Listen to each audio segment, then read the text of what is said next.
Hi friends, welcome to Veda station.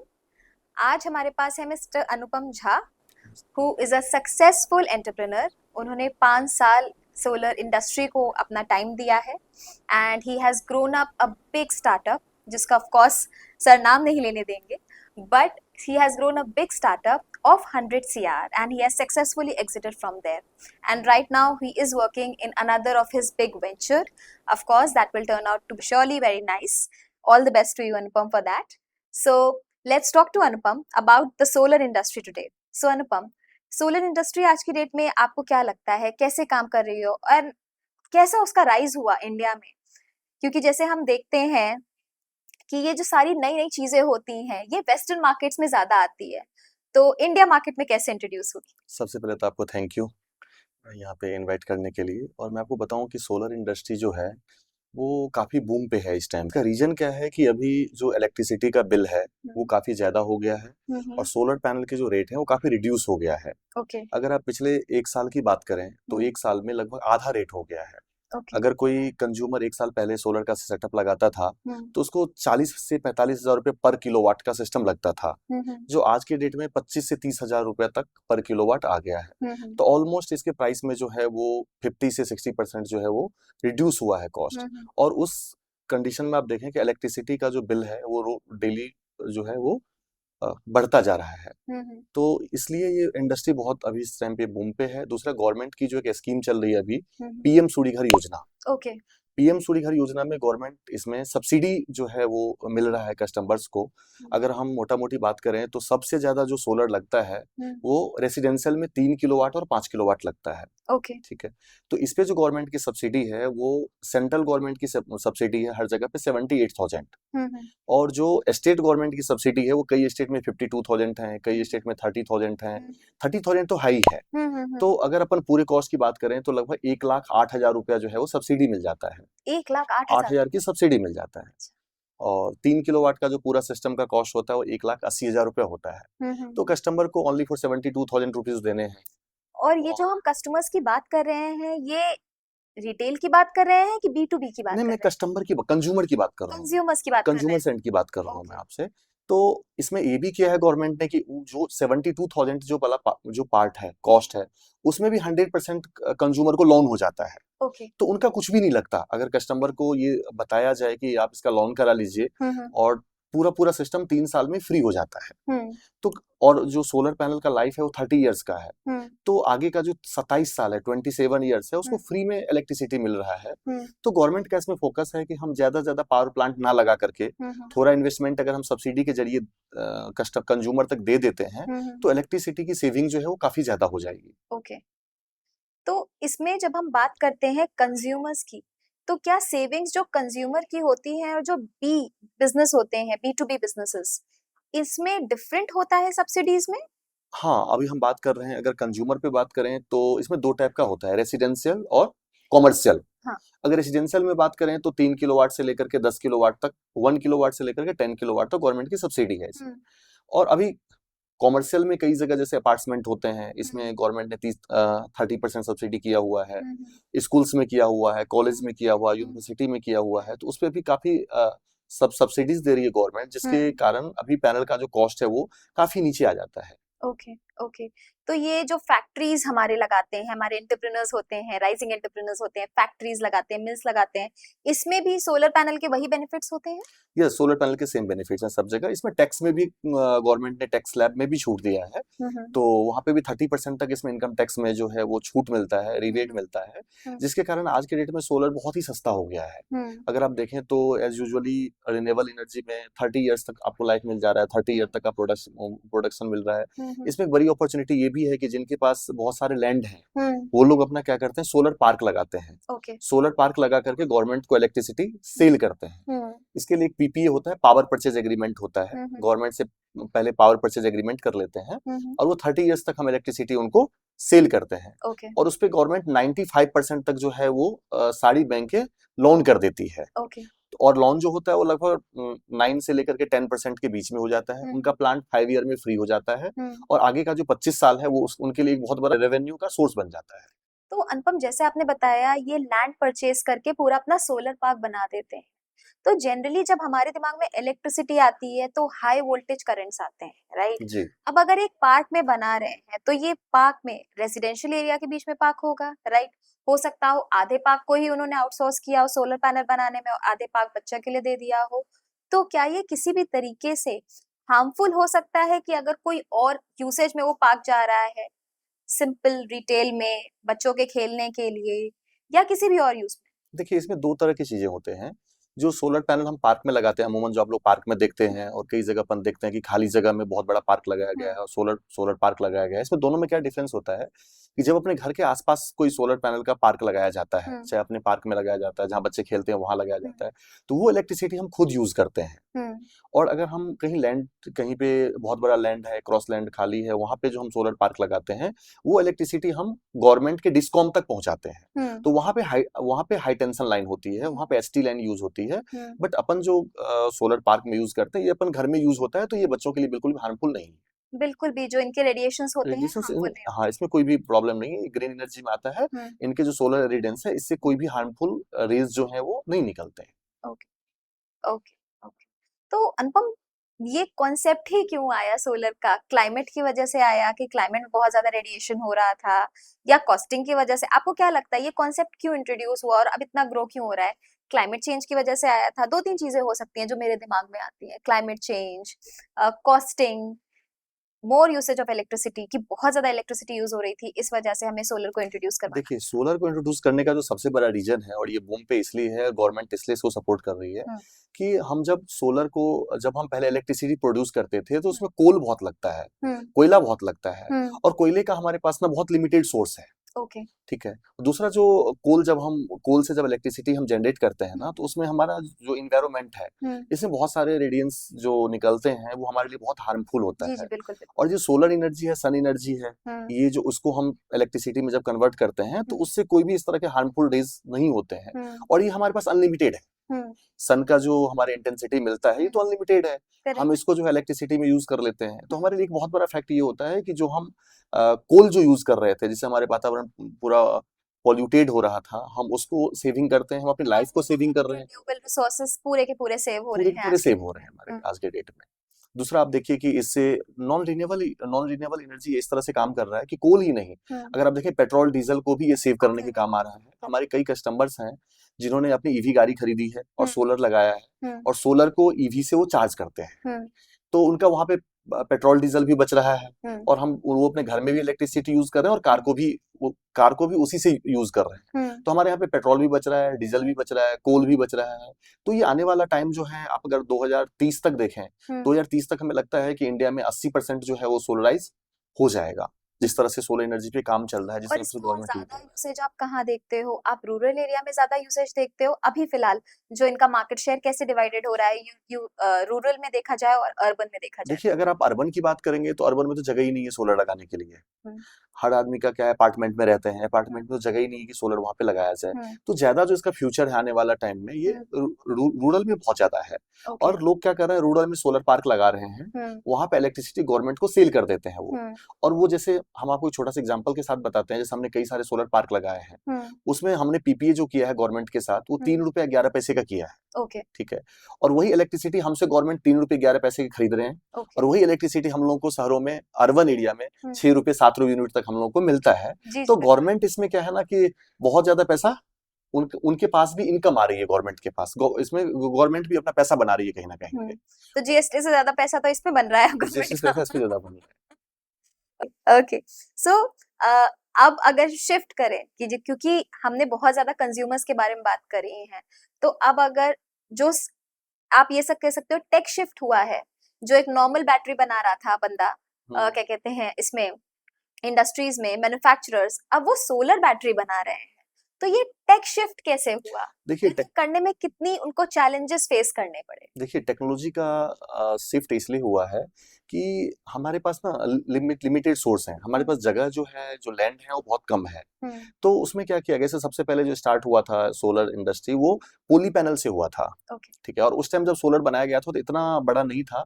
ये सबसे पहले जो सोलर पैनल बनता है ना, ये मिट्टी से बनता है, सिलिका से बनता है, सिलिकॉन बोलते हैं इसको, सिलिका से बनता है। तो जब सोलर सोलर पैनल पहली बार बनाया गया था तो ये बनाया गया था बैटरी को चार्ज करने के लिए। फर्स्ट टाइम बैटरी को चार्ज करने के लिए बनाया गया था। बैटरियां तो सिंपल बैटरी होती है, हाँ, जो इन्वर्टर बैटरी लगता है उसको चार्ज करने के लिए बनाया गया था। तो ये पैनल 12 वोल्ट के बनाए गए थे, जैसे 12 वोल्ट की जनरल जो अपने घर में बैटरी आती है, 12 वोल्ट की बैटरी को चार्ज करने के लिए बनाया गया था। लेकिन टाइम टू टाइम जब देखा गया कि सोलर और अपडेट हो सकता है, ये सोलर की एक बहुत बड़ी वहां पे प्रॉब्लम क्या आ रहा था कि बहुत ज्यादा हाई कॉस्ट था, बहुत ज्यादा कॉस्टली हुआ करता था। जब मैं इस इंडस्ट्री में आया था तो 150 रुपीज पर वाट तो मैंने सेल किए हुए हैं पैनल। ओके। और आज के डेट में आप देखेंगे 15 रुपीज सेल पर वाट मिल रहा है। 15 तो 150 रुपया से लेके 15 रुपया तक आ गया है। जब हमने इंडस्ट्री में काम करते थे तो 100 वाट का पैनल पहली बार बनाया गया था, आज 1000 वाट तक का पैनल बनता है। अच्छा। तो इसका इंडस्ट्री जो है बहुत तेजी से शिफ्ट हुआ है। तो सबसे पहले पोली पैनल आया था इस इंडस्ट्री में। पोली पैनल जब चल रहा था तो उसी टाइम एक पैनल लाया गया था मोनो पैनल। पोली मतलब होता है सिंगल, मोनो मतलब होता है कि उसके साथ कुछ मिक्स कर दिया गया था, आर्सेनिक वगैरह मिक्स करके मोनो पैनल बनाया गया था और वो कलर में ब्लैक होता था। तो लोगों का ये कॉन्सेप्ट था और ये होता भी है कि ब्लैक पैनल हीट को ज्यादा अब्जॉर्ब करता है, तो ये इलेक्ट्रिसिटी प्रोड्यूस जो है वो ज्यादा करेगा। तो जब इस पैनल को लेकिन जब मार्केट में दिया गया 2 साल तक दिया, और ये पोली पैनल से थोड़ा सा महंगा होता था, 2 रुपए रेट का फर्क होता था।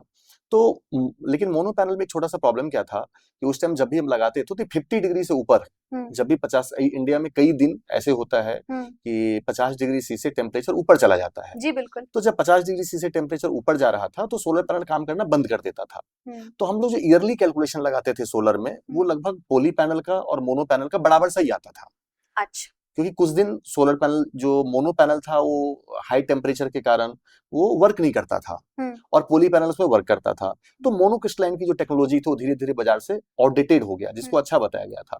बट आज के टाइम पे आप देखें तो फिर से उसको मोनो पर्क करके लाया गया मार्केट में। जो उसमें प्रॉब्लम था वो टेम्परेचर का, वो टेम्परेचर को हटा दिया गया, उस प्रॉब्लम को रिजॉल्व करके उसको काम किया गया। तो आज वो 50 डिग्री 60 डिग्री 70 डिग्री सी तक आराम से काम करता है और उसमें टेक्नोलॉजी में काफी अपग्रेड किया गया। तो हम लोग जहाँ पोली, जो हम लोग अगर जनरेशन की बात करें हम, तो सबसे पहले पोली पैनल आया, फिर मोनो पैनल आया, फिर मोनो पर्क आया, फिर टॉपकॉन आया। आज के टाइम में टॉपकॉन का चल रहा है, 600 वाट सबसे ज्यादा बिकने वाला टाइम है। अब एचजेटी आ गया, हेट्रोजंक्शन टेक्नोलॉजी की बात करें 730 वाट 1000 वाट में आता है। और सबसे बड़ी बात ये है कि इसमें जो अभी तक ना बस बार की लड़ाई थी, जब आप लोग नॉर्मली पैनल देखेंगे तो उसमें एक लाइन ही रहती है, तो उसमें बस बार की लड़ाई थी। पहले 5 बस बार आया, फिर 7 आया, फिर 10 आया, फिर 12 आया, फिर 16 आया, फिर 24 आया। जो लेटेस्ट टेक्नोलॉजी अभी चल रहा है वो एचजेटी चल रहा है, उसमें 24 बस बार है। बट अब जो नई टेक्नोलॉजी आई है, जो आने वाली टेक्नोलॉजी से बस बार ही गायब कर दिया, वो जीरो बीबी हो गया है। अच्छा, जीरो बस बार टेक्नोलॉजी भी आ गया। जीरो बस बार टेक्नोलॉजी, तो ये सबसे हाईटेक टेक्नोलॉजी है। ये सबसे हाईटेक टेक्नोलॉजी है जिसके बारे में बहुत कम लोगों को पता है, जीरो बीबी के बारे में। तो अभी अब जो आने वाला टाइम है वो जीरो बीबी पे पूरा इंडस्ट्री जो है वो शिफ्ट हो रहा है सोलर में। एंड इसमें क्या सॉफ्टवेयर भी एक रोल प्ले करता है? जैसे ये तो आपने मैन्युफैक्चरिंग शिफ्ट बताया जो सोलर पैनल्स में आए हैं, जो बैटरी में आए हैं, क्या इसमें एक सॉफ्टवेयर भी बहुत बड़ा रोल प्ले करता है?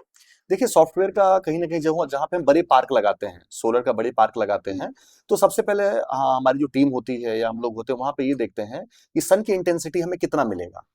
और उस सॉफ्टवेयर की मदद से हम पहले ही ये पता कर लेते हैं कि यहाँ पे पूरे साल का जनरेशन कितना होगा, हमें कितनी इलेक्ट्रिसिटी मिलने वाली है। तो हम अपने कंज्यूमर को बेटर सजेस्ट कर पाते हैं, जो बड़े पार्क लगाते हैं या घर में लगाते हैं, तो उनसे पहले हम बता पाते हैं कि आपका यहाँ पे इतना जनरेशन होगा। So basically R&D के बहुत ज्यादा काम आता है। हाँ, R&D का बहुत इसमें काम है। अगर कोई आदमी सोलर का इंडस्ट्री जैसे स्टार्टिंग में आया था, तो जिनको नहीं पता था, गलत तरीके से सोलर लगा दिया गया, लोगों को नहीं पता था इंस्टॉलेशन कैसे करना है, कैसे गाइड करना है, कितने डिग्री पे लगेगा, ये सन की इंटेंसिटी कैसे पड़ेगा, कोई शैडो तो नहीं आ रहा है। तो उस टाइम जो सिस्टम लगाया गया उसमें काफी प्रॉब्लम भी आया। तो फिर स्टार्टिंग में ये था कि सोलर खराब है, सोलर पे कुछ होता नहीं है, इलेक्ट्रिसिटी जनरेट नहीं होता है। बट अगर इसको अच्छे से लगा दिया जाए, आज के टाइम पे लोग धीरे धीरे सीखते सीखते, नई इंडस्ट्री थी लेकिन आज काफी लोग इसमें, सारे लोग अवेयर हो गए हैं। तो अब इसमें ऐसी इस तरह की कोई प्रॉब्लम नहीं है, अब लोग अवेयर हो गए हैं और बहुत सारे सॉफ्टवेयर आते हैं जो सॉफ्टवेयर अपने आप बता देता है कि कैसे आपको इंस्टॉलेशन करना है, कैसे आपको सिस्टम को जनरेट करना है, कितना इलेक्ट्रिसिटी जनरेट करेगा। तो ये सारी चीजें इसमें आ जाता है अमूमन। तो जैसे अनुपम, ये तो बात हो गई इंस्टॉलेशन की, बट आज की डेट में जो सबसे बड़ा एक क्वेश्चन है हमारे सामने, वो है क्लाइमेट चेंजेस को कंट्रोल करने का। एंड ये जो बैटरीज हैं, ये डिस्पोज कैसे करी जाती हैं?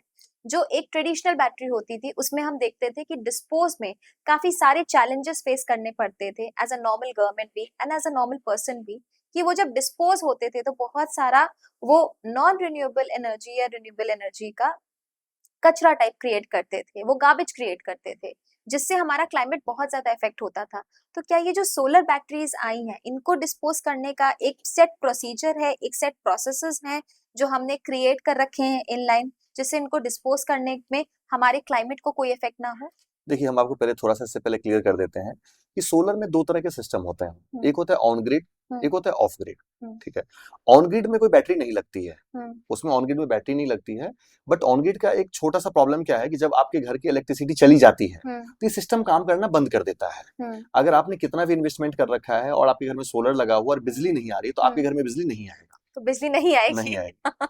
ऑफ ग्रिड में क्या होता है, क्योंकि उसके पास बैकअप नहीं है, उसमें बैकअप तो है नहीं, तो नहीं आता। ऑफ ग्रिड में क्या होता है कि जब आपके घर में इलेक्ट्रिसिटी आ रहा है तो वो अपना बैकअप जो है वो बैटरी में ले लेता है। बैटरी जस्ट लाइक एक ना पावर स्टोरेज है, काइंड ऑफ जैसे हम ट्रेडिशनली इन्वर्टर्स यूज करते आ रहे हैं इन्वर्टर सारे बने, तो उसमें बैटरी को पावर को स्टोरेज कर लेता है। जब आपकी इलेक्ट्रिसिटी चला जाता है तो पावर को उसमें से अपन यूटिलाइज कर लेते हैं, वाटर टैंक की तरह है। तो ये जो बैटरी है इसका बहुत ही अच्छा रिसाइकलिंग अब होता है।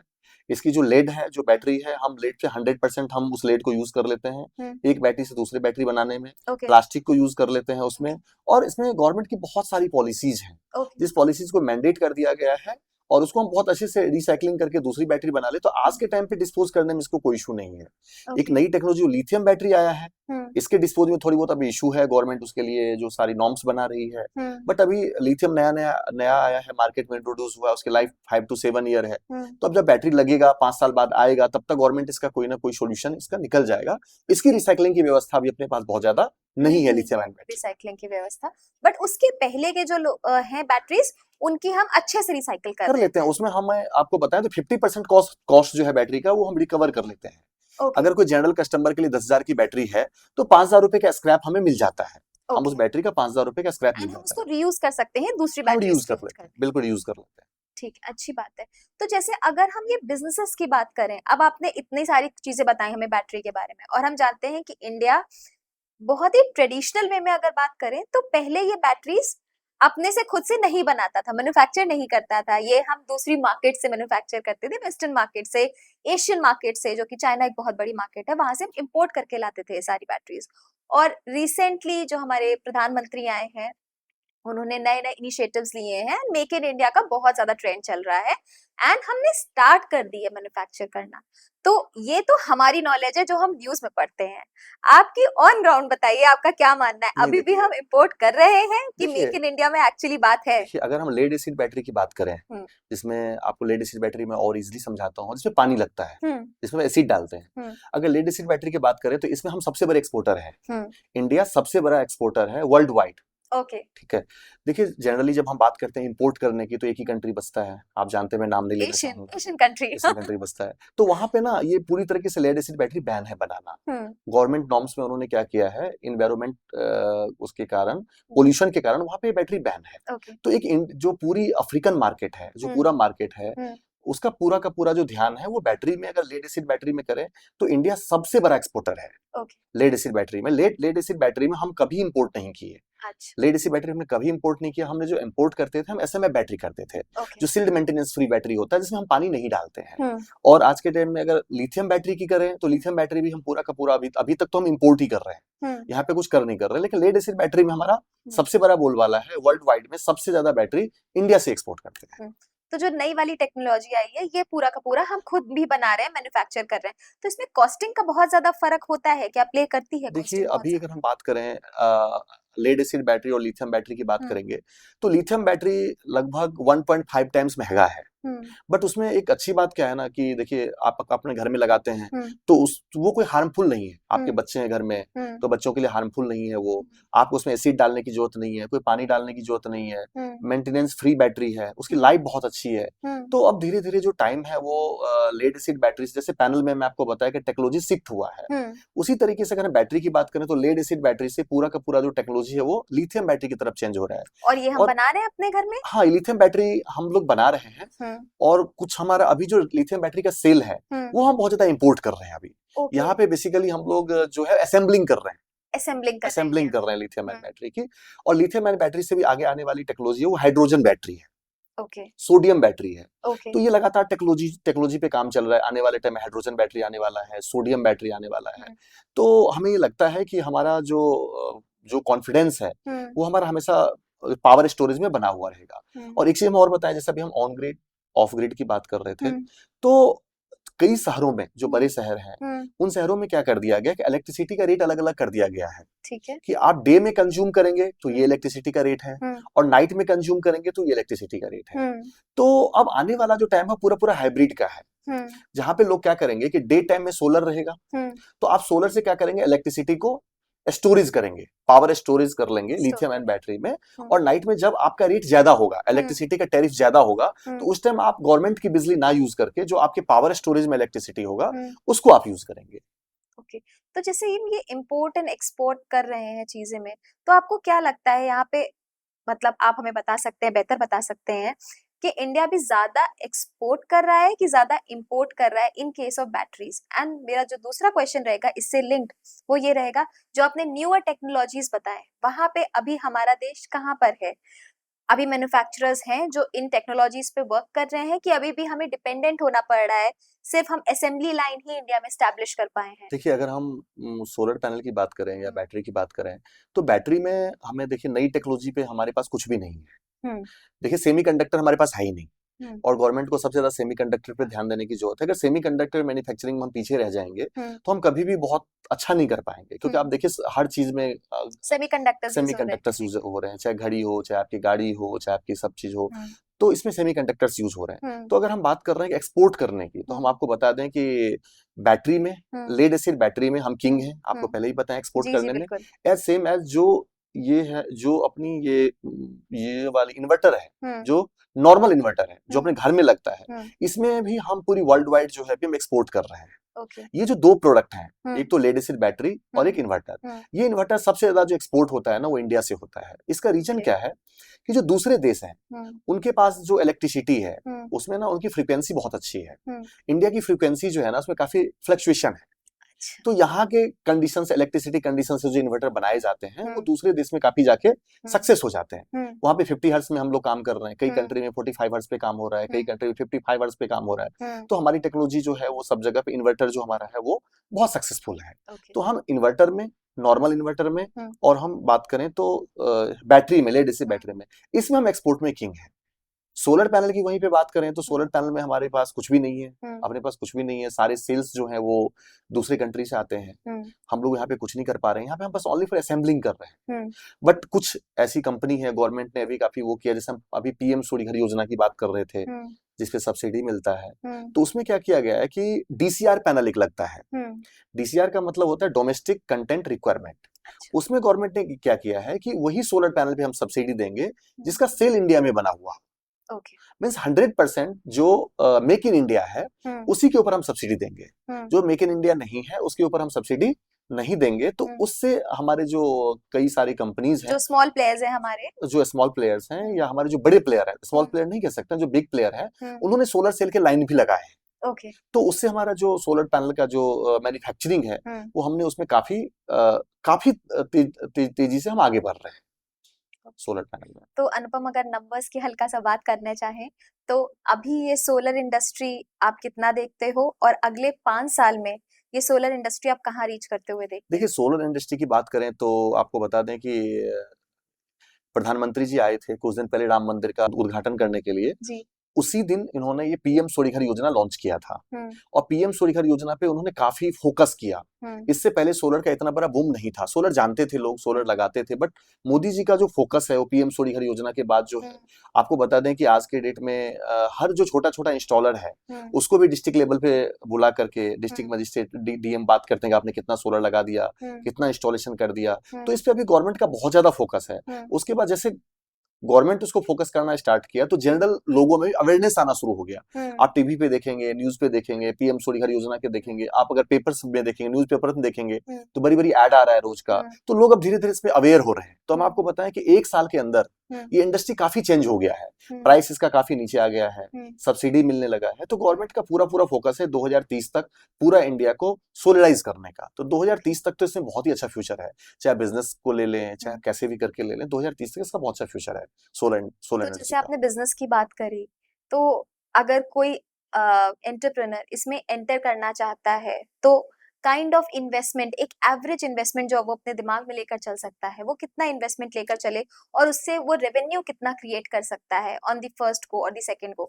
आप एवरेज बताइएगा, क्योंकि हमने सुना है आपका तो काफी अच्छा हुआ था। देखिए, हम आपको अगर सही बात बताएं तो हमारा ये तीसरा स्टार्टअप होगा जो हम करने जा रहे हैं। हमने तीनों स्टार्टअप में 1 भी रुपया नहीं लगाया। फ्रॉम द ठीक है, scratch start, from scratch bootstrap. से स्टार्ट किया और हमने 1 भी रुपया नहीं लगाया, क्योंकि देखिए सोलर इंडस्ट्री जो है ना पूरा टेक्नो कमर्शियल इंडस्ट्री है।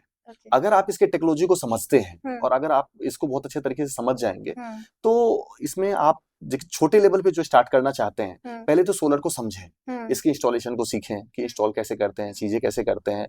उसके बाद हम किसी छोटे कंपनी से मिल करके हम उनको ऑर्डर दे सकते हैं कि हमारे पास 5 किलोवाट का ऑर्डर है, 7 किलोवाट का ऑर्डर है, 10 किलोवाट का ऑर्डर है, और हम कंज्यूमर से पैसे लें और उस कंपनी को दे और हम उसको इंस्टॉल करें। तो इसमें बिजनेस में आप बताएं तो 5,000 10,000 रुपए से भी स्टार्ट हो सकता है, वो भी लर्निंग के लिए। 5 to 10,000 रुपीज खर्च करके कई सारे सोलर इंस्टीट्यूट है जो इसमें ट्रेनिंग दे रहा है। आप यूट्यूब से देख सकते हैं, यूट्यूब पे बहुत सारे ट्यूटोरियल पड़े हुए हैं, तो वहां से भी वो स्टार्ट कर सकते हैं। सारा चीज डिपेंड करता है कि आपकी विल पावर क्या है। लगाने के लिए कई लोग तो बहुत सारे पैसे लगा करके बिजनेस नहीं कर पाते हैं, और कई लोग ऐसे हैं जो फ्री ऑफ कॉस्ट भी कर सकते हैं, बट इसके टेक को सीखना पड़ेगा आपको। अगर आपने टेक्नोलॉजी नहीं सीखा और सोलर पैनल के बिजनेस में आप चले गए तो इसमें सक्सेस होने की चांसेस बहुत कम है। रीजन बिहाइंड क्या है कि देखिए सोलर पैनल में सारा डिपेंड करता है जनरेशन के ऊपर, कि आप इलेक्ट्रिसिटी कितना जनरेट करेंगे। और अगर वो सोलर पैनल के इंस्टॉलेशन ठीक से नहीं हुआ, आपके शैडो इफेक्ट आ रहे हैं, आपने सही एंगल पे नहीं लगाए, आपने पीवीसी सॉफ्टवेयर का यूज नहीं किया, तो अगर आपकी जनरेशन 6 यूनिट होना था, जनरल जो 1 किलोवाट का सिस्टम होता है वो 5 to 6 यूनिट जनरेट करता है। हम लोग 5 यूनिट पूरे साल का लेके चलते हैं, क्योंकि आपके सनी डेज भी होते हैं, कि आपके क्लॉडी डेज भी होते हैं, विंटर्स भी आएंगे, तो हम लोग 5 यूनिट पर डे इसको कैलकुलेट करते हैं, एवरेज हम उसको लेके चलते हैं। तो जो हम 5 यूनिट एवरेज लेके चलते हैं, अगर आपके इंस्टॉलेशन ठीक है तो ये 5 यूनिट आएगा। आज के टाइम में जो टेक्नोलॉजी आ रही है वो 5 to 6 यूनिट आपका एवरेज आ जाएगा। लेकिन अगर आपका इंस्टॉलेशन सही नहीं है, वहां पे 3 यूनिट ही आएगा, 2 यूनिट ही आएगा। तो ये इंस्टॉलेशन पे बहुत ज्यादा डिपेंड करता है कि आपकी जनरेशन कितनी है। तो अगर आपने एक प्लांट लगाया और 3 यूनिट ही जनरेट कर पा रहा है, 2 यूनिट ही जनरेट कर पा रहा है, तो ये अभी जो सोलर का बिजनेस है ना, ये मॉड टू मॉड पब्लिसिटी का काम है। अगर आपको एक प्रोजेक्ट मिल गया तो सामने वाला पूछता आपने कहाँ से सोलर लगाया, आपका कितना जनरेशन है, आपका कितना करते हैं, तो वो एक दूसरे को ये रेफरल बिजनेस की तरह है। तो रेफरल बिजनेस में अगर आपका जनरेशन अच्छा है तो आपका सब कुछ अच्छा चलेगा, जनरेशन अच्छा नहीं है तो आपका जो काम है वो बहुत अच्छा नहीं चल पाएगा। तो इसमें पूरा कंप्लीट चीज है वो आप इंस्टॉलेशन कैसे करते हैं, इंस्टॉलेशन पे काफी ध्यान देने की जरूरत है। आपकी इंजीनियरिंग उसमें कैसे करी है आपने स्ट्रक्चर क्या लगाया है, क्योंकि आप यहाँ पे 30 इयर्स वारंटी देने जा रहे हैं। 30 इयर्स पैनल की लाइफ है। अगर 30 इयर्स के लाइफ को, इसमें क्या होता है अगर गलत तरीके से इंस्टॉलेशन हो गया ना तो कस्टमर रोज ठगा जाता है। तो 30 साल तक की जो इलेक्ट्रिसिटी है ना वो उसको जनरेशन मिलेगा नहीं। 3 यूनिट आज भी आ रहा है, 30 साल तक 3 यूनिट आता रहेगा। अगर 5 यूनिट आ रहा है तो 30 साल तक 5 यूनिट आएगा। तो इसमें जो सबसे बड़ी बात है वो इंस्टॉलेशन के ऊपर है और अच्छी टेक्नोलॉजी की पैनल लगाने की बात है। तो मैं जो ये आपसे समझ रही हूँ, ये पूरा का पूरा वॉल्यूम का बिजनेस है, पूरा वॉल्यूम का बिजनेस है। तो जैसे अगर अब हम वॉल्यूम की भी बात कर रहे हैं, हम इंस्टॉलेशन की भी बात कर रहे हैं, तो इस फील्ड में अभी तक फिलहाल कंपटीशन कैसे चल रहा है? क्या कट थ्रोट कंपटीशन ऑलरेडी आ चुका है, सैचुरेट हो चुका है ये जगह, कि यहाँ पे अभी अगर नए यंग प्लेयर्स भी हमारे एंटर करने चाहें तो बहुत जगह है, सब एडजस्ट हो सकते हैं? अभी तो सोलर स्टार्ट ही हुआ है। अब तो सोलर स्टार्ट हुआ है। आप देखेंगे कि देखिए ऐसे देखना है ना, आप देखिए आपके गांव में, मोहल्ले में, घर में कितने लोगों ने सोलर लगाया है। अगर आप देखते हैं तो 10 घर में एक घर में लगा हुआ है, 20 घर में एक घर में दिखता है। तो अभी तो सोलर का 2-3% 4% ही काम हुआ है। अभी तो 96% काम सोलर में होना बाकी है। तो इसलिए भी तो सोलर में बहुत है। दूसरा, आप जहां तक कॉम्पिटिशन की बात करें तो बहुत ज्यादा कॉम्पिटिशन नहीं है। अगर कोई टेक का अच्छा प्लेयर है, वो अच्छे से समझ लेता है सोलर को, तो सोलर में इतना ज्यादा कॉम्पिटिशन नहीं, क्योंकि यहाँ पे अभी डिमांड सप्लाई का बहुत बड़ा गैप है। जितना आप काम करना चाहें, काम की कोई कमी नहीं। हम आपको बताएं कि हमने अभी जो नई कंपनी हमने अभी सोच रहे हैं बनाने के लिए, हम स्टार्टअप करने के लिए सोच रहे हैं, उसमें हमारे पास अभी 15 मेगावाट के ऑर्डर पहले से हैं। तो अब इसमें बहुत ज्यादा काम है, बट इसमें काम करने वाले लोग बहुत कम हैं। सोलर की नॉलेज वाले लोग बहुत कम हैं। जिनके पास नॉलेज है उनके पास काम की कोई कमी नहीं। तो जैसे अगर कोई भी एक मध्य वर्गीय परिवार, जो हम बोलते हैं मिडिल क्लास फैमिली, अगर इसको अपनी छतों पे इंस्टॉल करवाना चाहे तो मिनिमम खर्चा जो वो अज्यूम कर सकते हैं उनको आएगा, वो कितना अपने माइंड में लेकर देखिए चलें? आज के टाइम पे तो जीरो इन्वेस्टमेंट है।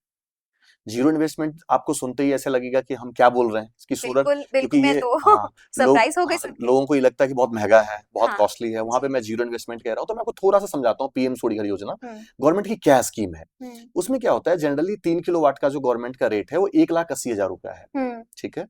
और उसमें आपको 78,000 आपको सब्सिडी मिलता है, वो सेंट्रल की मिलती है। हम्म और 30,000 की सब्सिडी जो है वो आपको मिलता है स्टेट गवर्नमेंट का। हम्म तो आपको 1,08,000 का सब्सिडी मिल गया, ओके। ठीक है। और 1,80,000 रुपए का आपको लोन हो जाता है। नॉर्मली इसमें 80% का आपका लोन हो जाता है, तो आप 10-15 हजार रुपए देते हैं हम्म और आपका सोलर आपके घर पे इंस्टॉल हो जाता है, हम्म ठीक है। अब इंस्टॉल हो गया आपका सिस्टम, हम्म और अब आप जो यूनिट दे रहे थे, बिजली का बिल दे रहे थे, हम्म 5 लगभग सब जगह पे 5 रुपए से लेकर 8 रुपए तक तो जनरली यूनिट है ही इलेक्ट्रिसिटी का। जी जी। अब जितने आप बिजली का बिल दे रहे थे ना, उतने ही आप इंस्टॉलमेंट दे दीजिए, हम्म तो आपका बिजली फ्री में हो गया। हम्म और अब एक बड़ी बेनिफिट्स ये है कि आपको 1,08,000 गवर्नमेंट से मिलने वाला भी है। ओके।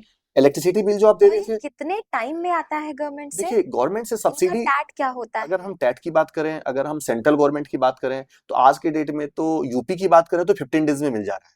अच्छा, यूपी में सबसे ज्यादा जो सब्सिडी जो योगी जी काफी अच्छा हाँ, कर रहे योगी जी हैं, काफी मदद अच्छा कर कर रहे रहे हैं हैं, हाँ, यूपी मदद वालों कर रहे हैं। की। अगर जल्दी की बात करें तो वहां पे है, लेकिन बाकी जगह भी आप देखें तो 30 से 45 डेज में हम्म सब जगह में सब्सिडी आ जा रही है। हम्म तो आप देखिए, आपने 3 किलोवाट का सिस्टम भी लगा लिया हम्म सोलर का, हम्म आपकी जो बिजली बिल आ रही थी उतना ही आप इंस्टॉलमेंट दे रहे हो गवर्नमेंट को, हम्म और 1,08,000 रुपये आपकी कमाई भी हो गई। जो ओके। सब्सिडी का पैसा है वो आपका कमाई भी हो गया। 3 से 4 साल में आपका सिस्टम फ्री हो जाएगा। हम्म 26 साल तक आपको इलेक्ट्रिसिटी जो है वो फ्री ऑफ कॉस्ट मिलेगा। तो अभी इसमें सोलर में कमाई कमाई है, इन्वेस्टमेंट का तो आप छोड़िए, इसमें तो नॉर्मल कंज्यूमर के लिए भी कमाई ही कमाई है। हम्म ओनली फॉर जो फर्क है ना, वो अवेयरनेस का है, हम्म कि हम जिन लोगों को अवेयर कर दें। आज तक हम आपको बता रहे हैं कि हमने जहां भी मीटिंग किया, जिनको भी समझाया हम्म कि सोलर क्या है, तो फ्री ऑफ कॉस्ट तो कौन नहीं लगाना चाहेगा। जी जी। हम तो बोलते हैं आप अपना छत दे दो, हम्म हम आपको 1,08,000 रुपए देंगे। हम्म हम पैसा तो आपसे ले ही नहीं रहे, हम्म 1,08,000 रुपए देंगे भी, आपका बिजली का बिल भी बचेगा, 30 साल तक आपका वो भी होगा। और तो हर आदमी सोलर लगा ही विन है लेगा, सब जगह। सब जगह विन विन सिचुएशन है। जी जी बिल्कुल। तो आप जो यंग एंटरप्रेन्योर की बात कर रहे थे, नए लोगों को सोलर मारने की बात कर रहे थे, तो अगर वो पीएम सूर्य घर योजना को समझ ले, हम्म तो इसमें ही उनके पास बहुत रोजगार है। आप देखिए कि अभी तो उसमें 2-4-5% घर पे लगा हुआ है। हम्म अगर फ्री में सोलर लगेगा तो कौन नहीं लगाएगा, हम्म हर आदमी लगाएगा। हम्म बस यहाँ पे फर्क ये पड़ता है कि समझाया कैसे जाए, जी जी लोगों को बिल्कुल। बताया कैसे जाए, जी इसकी अवेयरनेस कैसे दी जाए, जी। इतना सा फर्क है इसमें अभी। तो जैसे ही आपने सब्सिडी बताई कि मैक्सिमम इनका 15 दिन, मिनिमम इनका 15 दिन है, मैक्सिमम 45 डेज में आपके पास आ ही जाती है। इसको अप्लाई करने का क्या प्रोसीजर होता है? देखिए अप्लाई करने का हर स्टेट का ना एक पोर्टल है। जैसे उत्तर प्रदेश की बात करें तो उसका यूपी नेट आता है, अच्छा। ठीक है। तो ऐसे करके हर, जैसे बिहार की बात करें तो बरेडा आता है। ओके। तो ये हर जगह पे गवर्नमेंट का एक पोर्टल बना हुआ है। हम्म उस पोर्टल पे आप जो कंज्यूमर है वो अप्लाई करता है हम्म कि मेरे को सोलर लगवाना है। हम्म या अगर आप नहीं कर पा रहे हैं, हम्म तो आप जिन कंपनी से लगाना चाहते हैं, किसी भी कंपनी लगाना चाहते हैं, वो खुद ही अप्लाई कर देते हैं। तो कंपनीज ऑन बिहाफ ऑफ जो कंज्यूमर्स होता है वो अप्लाई कर सकते अप्लाई हैं कर इस- सकता है। ओके। तो उसके बाद वो सिस्टम लग जाता है अप्लाई करने के बाद, और उस सिस्टम लगने के बाद वो सारा डॉक्यूमेंट उस पर अपलोड हो जाता है। अच्छा। और डॉक्यूमेंट उस पर अपलोड होने के बाद ऑटो मोड में आ जाता है। ऑटो मोड में आपके अकाउंट ये में आ जो जाएगा अभी कितना हो गया। डॉक्यूमेंट्स की बात करी आप, प्लीज हमें ये भी थोड़ा सा एजुकेट करिए कि कौन कौन से डॉक्यूमेंट्स लगते देखिए हैं? डॉक्यूमेंट्स इसमें कुछ भी नहीं लगता। इसमें हम आपको बता रहे हैं कि जो सोलर मॉड्यूल है, हम्म पैनल है जिसकी हम बात करते हैं, इसमें एक डीसीआर सर्टिफिकेट होता है। ओके।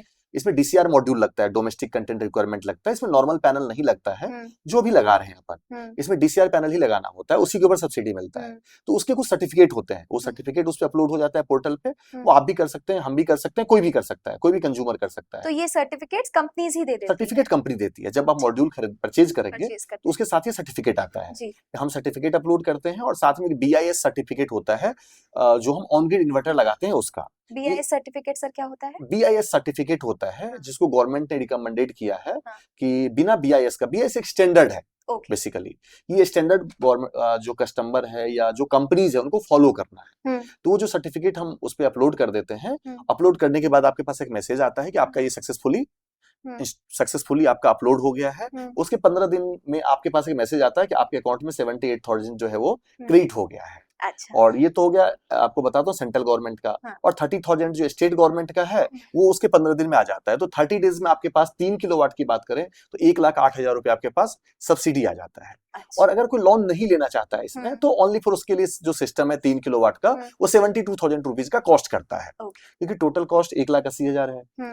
1,08,000 सब्सिडी आ गया आपके पास, तो 72,000 ही आपको कॉस्ट बेयर करना पड़ता है कस्टमर को। ओके। और ये कितने टाइम के लिए जनरेट करके दे देता है, कितने वॉट इलेक्ट्रिसिटी ये जनरेट करता है, जो आपने 78,000 की कॉस्टिंग बताई जिसमें कस्टमर को देना पड़ रहा है, ये कितना लास्ट करता है? देखिए इसमें क्या पूरे हम एसी भी चला सकते हैं इसमें, हमारे फैन भी चल सकते हैं? क्योंकि हम बहुत ही साधारण तरीके से समझने की कोशिश कर रहे हैं कि इसमें आप सिर्फ हम फैमिली की इलेक्ट्रिसिटी यूज कर सकते हैं, कि अगर इसमें और भी हम भार देते हैं, जैसे एसी चल जाते हैं आजकल की डेट में, एसी तो बेसिक ही हो गया है, एसी चल रहे हैं, 2-3 एसी चल रहे हैं, तो उतना भार भी एक बेसिक सेटअप ले सकता है। देखिए इसमें क्या है ना, बेसिकली आप कुछ भी चला सकते हैं, इसमें चलाने में कोई प्रॉब्लम नहीं है। मैं थोड़ा सॉनग्रिड का कॉन्सेप्ट समझाता हूँ कि 1 किलोवाट का जो सिस्टम होता है ना वो 5 से 6 यूनिट जनरेट करता है। ठीक है, हम 3 किलोवाट की लगातार बात कर रहे हैं, तो 3 किलोवाट का जो सिस्टम है वो 15 से 18 यूनिट डेली जनरेट करेगा। ठीक है, इसमें क्या होता है कि अपने घर में एक नेट मीटर लगता है, जो अपने घर में भी जनरल अपने घर का इलेक्ट्रिसिटी बिल कैसे आता है, अपना मीटर चलता है, कोई कंपनी से आता है, उसका रीडिंग लेके जाता है, उसके हिसाब से इलेक्ट्रिसिटी आता है, या तो पोस्ट पेड है या तो प्रीपेड है। ठीक है, तो इलेक्ट्रिसिटी बिल ऐसे आता है, तो उसमें 15 यूनिट से लेकर के 18 यूनिट अपन रोज का जनरेट करते हैं। ठीक है, और ये जो इलेक्ट्रिसिटी है वो नेट मीटरिंग में दिखता रहता है कि आपने कितनी इलेक्ट्रिसिटी प्रोड्यूस करी और कितनी इलेक्ट्रिसिटी आपने खर्च किया। आप इलेक्ट्रिसिटी जनरेट करते हैं और आप खर्च करते हैं, मान लीजिए आपने एक दिन में 20 यूनिट खर्च किए और 15 यूनिट आपने जनरेट कर लिया, तो अब आपकी इलेक्ट्रिसिटी बिल 5 यूनिट का ही आएगा।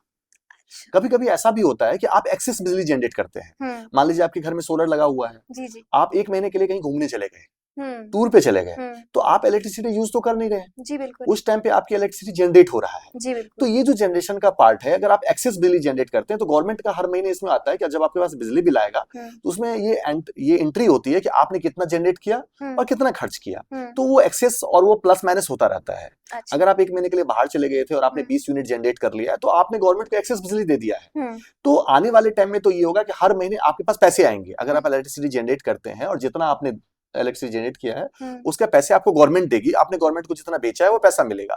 आज के टाइम में नहीं मिल पा रहा है पैसे, बट 31 मार्च को जब गवर्नमेंट क्लोज करती है ना, और अगर आपने एक्सेस बिजली दिया हुआ है तो इस साल सबके पास पैसे आए हैं। अच्छा। तो आप इसमें इलेक्ट्रिसिटी बना तो सकते ही हैं, हाँ। साथ में गवर्नमेंट को बेच भी सकते हैं। अच्छा, तो एक इनकम का बहुत अच्छा इनकम का भी बहुत अच्छा सोर्स है। Nice nice nice sir. और जैसे हमने स्टार्टअप्स में बात करी, तो आज की डेट में कितने यंग हमारे यूथ्स यहाँ पे एंटर करना चाहते हैं, कितना इंटरेस्ट कर रहा है सोलर उनको? देखिए सोलर इंडस्ट्री बहुत ही नया इंडस्ट्री है, जैसे हम आपको बताएं, हमसे जितने सारे लोग मिलते हैं उसमें 80% लोग तो अपना बिजनेस कर लेते हैं। थोड़ा सा भी अगर उनमें रहता है कि विल पावर की बात है, एंटरप्रेन्योर के लिए तो विल पावर के लिए होता है कि अगर उनके पास विल पावर है तो वो बिजनेस आराम से कर सकते हैं, क्योंकि सोलर का इंडस्ट्री ना अभी बहुत टेक्नोलॉजी वाली इंडस्ट्री है। अगर इसमें बीटेक वाले लोग आते हैं जिन्होंने इंजीनियरिंग कर रखा है इलेक्ट्रॉनिक्स से, इलेक्ट्रिकल से, तो उनके लिए ये चीजें समझना बहुत आसान हो जाता है और वो इसको बहुत आसानी से समझ करके इसमें वो एंटर कर सकते हैं। और आपको बता दें कि सोलर की बिजनेस करने के लिए गवर्नमेंट के बहुत सारे स्कीम्स चल रहे हैं, जिसमें नए लोगों को, बीटेक वालों को स्टार्टअप करने के लिए 5 से 10 लाख रुपए तक को उनको लोन भी दिया जा रहा है। अच्छा, गवर्नमेंट लोन दे रही है? हाँ, गवर्नमेंट लोन भी दे रही है, सेंट्रल गवर्नमेंट दे रही है। ये मोदी जी का योजना है, मुद्रा योजना आपने सुना होगा, कई सारी योजना है जिसमें 5 से 10 लाख रुपए तक को उनको स्टार्टअप स्कीम के जरिए उनको पैसा भी मिल रहा है। तो अगर कोई बीटेक है, कोई एमटेक है, कोई सोलर के लोग हैं, तो उनको इस पे पैसा मिल रहा है। तो ये बिजनेस का भी एक बहुत ही अच्छा ऑप्शन है, और अगर आप एज अ रिटेल कंज्यूमर इसको यूज करना चाहो तो भी बहुत अच्छा ऑप्शन है। उसमें भी आप कुछ कमाई करके ही जाओगे। देखिए अगर आपका सेविंग ही कमाई है, बचत ही कमाई है, अगर आप रोज की इलेक्ट्रिसिटी जनरेट कर रहे हैं और अपना बचा रहे हैं, कल तक आपका बिजली बिल आ रहा था, आज बिजली बिल नहीं आ रहा है, वो भी तो कमाई है। जी जी बिल्कुल, आप उसको ही बचा रहे हैं। उसके बाद अगर आपने कभी एक्सेस बिजली यूज, देखिए आप घूमने जा रहे हैं, आपका पैसा वहां खर्च हो रहा है ना, अब बिल्कुल टेंशन ना ले, आपका सोलर आपको सेव करके दे देगा उतना। जब आप वहां से घूम के आएंगे तो आपको पता चलेगा कि 15,000 रुपए मेरा गवर्नमेंट से एक्सेस पैसा आ गया जो हमने बिजली जनरेट किया है। जी जी जी जी, बहुत ही अच्छी बात और एजुकेटिव बात आज आपने हमको बताई है, जो आई थिंक हमारे मैक्सिमम कस्टमर्स को और कंज्यूमर्स हैं जो हमारे अभी देख रहे होंगे पॉडकास्ट, उनको ये सब बातें या तो पता होंगी या तो इतनी अच्छे तरीके से किसी ने एक्सप्लेन नहीं करी होंगी। तो थैंक यू सो मच अनुपम, आज शो पे आने के लिए और हमें ये एजुकेट करने के लिए कि हम सिर्फ सोलर से पैसा बचा ही नहीं सकते हैं, कमा भी सकते हैं। जी सो जी thank you so much. Thank अब यू थैंक यू। अनुपम, हमारा एक छोटा सा सेगमेंट होता है में जिसमें हम मिथ्स और फैक्ट्स की बात करते हैं, जिसमें हम आपको बताते हैं कि आज के युग में क्या मिथ्स घूम रहे हैं मार्केट में, क्या ऐसी धारणाएं हैं जो समाज में हमारे घूम रही हैं, जिसको कभी कभार लोग सच मान लेते हैं और कभी कभार बोलते हैं कि नहीं ये तो झूठ है, सुनी सुनाई बातें, ये ऐसे चीजें हैं। तो आप हमें थोड़ा सा बता सकते हैं उसके बारे में कि क्या ये आपको सुनी सुनाई बातें हैं और क्या ये सच सत्य घूम रहा है समाज में। जी तो क्वेश्चंस कुछ ऐसे होंगे कि जो सोलर होता है वो रेनी डेज में काम नहीं करता, बारिशों में सोलर काम नहीं करता, ये एक मिथ है कि ये फैक्ट है? देखिए, इसको अपन फैक्ट कह सकते हैं, बट क्या है कि ऐसा नहीं होता। देखिए, हम जब अगर सोलर की बात करें ना, तो सोलर मीन्स लोग समझते हैं सन। हम्म ऐसा नहीं, ये फोटोवोल्टिक एनर्जी है। हम्म फोटो ये ना मून में भी काम करता है। मून में अच्छा। भी थोड़ा बहुत ना आपकी इलेक्ट्रिसिटी तो आती रहेगी। हाँ। तो रेनी डेज में जो है ना ये सिस्टम काम करता है, बट आपकी इलेक्ट्रिसिटी जो जनरेशन है वो हम्म कम हो जाता है। जैसे हम आपको बता रहे थे कि 5 से 6 यूनिट जनरेट करता है, जी जी। तो इसका एक टेम्परेचर है हम्म जैसे 25 डिग्री 27 डिग्री पे ये बहुत अच्छा काम करता है। जी जी। ठीक है, और उसके 50 डिग्री 60 डिग्री तक सेल्सियस पे ये काम करता है। हम्म आपकी टेम्परेचर कम होगा, जैसे कि रेनी डेज है तो हम्म टेम्परेचर कम होगा, हम्म बट कहीं ना कहीं फोटोवोल्टिक तो होगा, फोटोवोल्टिक एनर्जी तो आएगा। जी तो जी। 6 यूनिट की जगह 3 यूनिट जनरेट करेगा, 2 यूनिट जनरेट करेगा, बट ऐसा नहीं होगा ये 0 0 जनरेट करेगा। काम ही करना बंद करता, काम बंद करना नहीं कभी बंद करता। नहीं करता सोलर में। आप कहते अच्छा। हैं कि इसमें तो मून लाइट में भी काम करता है ये। अगर आप मून लाइट में भी देखेंगे, कभी आप हाँ। इसको यूज करेंगे, तो मून लाइट में भी थोड़ा बहुत एनर्जी जो है वो जनरेट करता है। जनरेट तो करता ये लोगों का मिथ है थोड़ा सा कि ये है। 12 आवर्स काम करता है, बट ये ना मैं आपको बताऊं तो ये 24 आवर्स काम करता है, हम्म और मून लाइट में भी काम करता है सोलर। और दूसरा क्वेश्चन ये है कि क्या मेंटेनेंस सोलर का हैसल है? नहीं, मेंटेनेंस तो बहुत इसमें ज्यादा पैसा लग जाता है नहीं, इसमें? मेंटेनेंस तो बिल्कुल फ्री है। आपको देखिए, ज्यादातर टाइम तो बारिश हो जाती है, उससे ही पैनल धुल जाता है। हम्म इसमें क्या है कि इस पे अगर डस्ट हम्म पार्टिकल पड़ेंगे, हम्म तो क्या होता है, डस्ट पार्टिकल पड़ने से सन की इंटेंसिटी थोड़ी सी कम हो जाती है पैनल के ऊपर। ओके। तो अगर आप मंथली या 3 मंथ 4 मंथ 5 मंथ में अगर बहुत दिनों से बारिश नहीं हुई है, हम्म एक बार इस पैनल पे आप पानी डाल देते हैं, हम्म तो इसका सारा डस्ट निकल जाता है, तो आपकी जनरेशन थोड़ी अच्छी हो जाती है। ओके। तो थोड़ा सा हम घर भी में ही मेंटेन कर सकते घर पे हैं इस मेंटेन चीज कर सकते हैं। इसमें आप कभी अगर घर पे हैं तो कभी पानी मार दीजिए, हम्म कपड़ा आप उस पे डाल सकते हैं, कपड़े मार सकते हैं, तो उसमें थोड़ा सा क्या है कि उसका डस्ट पार्टिकल आप हटा दीजिए। हम्म उसके अलावा इसका कोई मेंटेनेंस नहीं। ओके। एक ये भी धारणा घूम रही है मार्केट में कि हमारा जो इलेक्ट्रिसिटी बिल है, अगर हमने सोलर पैनल जिस दिन से इंस्टॉल किया उसी रात से पूरा का पूरा जीरो हो जाएगा। ये बिल्कुल ठीक है। अगर आपने सोलर एनर्जी लगा लिया है, हम्म तो आपने यूनिट जनरेट करना स्टार्ट कर दिया। हम्म जैसे हम आपको बता रहे थे कि अगर आपने सिस्टम लगा लिया है, हम्म तो आपका बिजली का यूनिट जनरेशन तो स्टार्ट हो गया। हम्म तो उसी दिन से आपका इलेक्ट्रिसिटी बिल पे फर्क पड़ना स्टार्ट हो जाएगा, हम्म क्योंकि पर डे के हिसाब से चलता है इसमें। तो इसमें पर डे का पर आवर चलता है हम्म कि पर आवर ये इलेक्ट्रिसिटी जनरेट करता है, हम्म मिनटों में चलता है ये। तो हम्म। जैसे आपने सिस्टम लगा लिया, आपका इलेक्ट्रिसिटी बिल पे फर्क आना स्टार्ट हो जाएगा। और एक लास्ट क्वेश्चन मेरा, क्या सोलर एनर्जी आज की डेट में 100% रिलायबल है? आज के डेट में 100% रिलायबल है। सोलर एनर्जी की हम बात करें तो आज के टाइम पे बहुत ही ज्यादा रिलायबल सोर्सेस बन चुका है। हम्म इस पे हर तरीके से अगर आप सोलर एनर्जी की बात करें, हम्म तो ये बहुत रिलायबल सोर्सेस हैं आज के डेट में। बढ़िया। Thank you so much thank Anupam you show पे आने के लिए। And guys, we'll see you in the next podcast. Bye bye. Thank you.